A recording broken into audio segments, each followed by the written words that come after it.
Good afternoon, students. We are doing chapter 2nd of economics, sectors of Indian economy.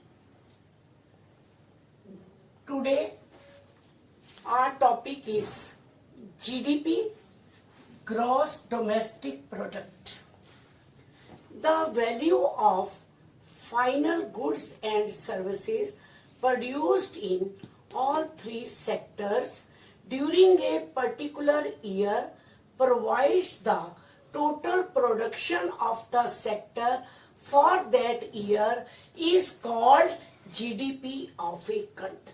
You know very well about the three sectors. More the GDP, more bigger the economy of the country is. Contribution in GDP. In the period of 1973 and 74, the primary sector has contributed maximum to the GDP. But in 2013 and 14, when tertiary sector has contributed maximum in GDP, now the question is why? There are various factors behind this. Let us study these in detail.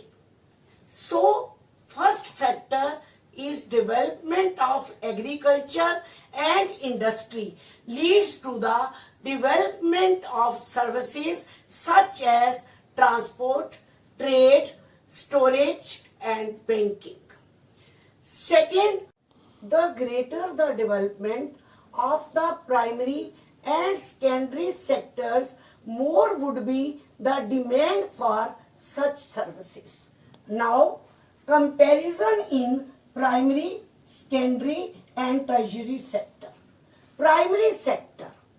More than half of the workers in India are working in primary sector. Secondary and tertiary. But both these sectors employment less than half of the people as compared to the primary sector.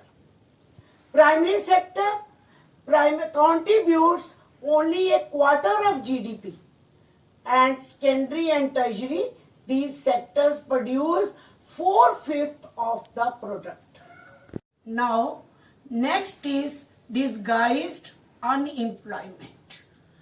More people engaged in agriculture than the necessity. This kind of underemployment is hidden in contrast to someone who does not have a job and is clearly visible as unemployed. It is also called disguised unemployment.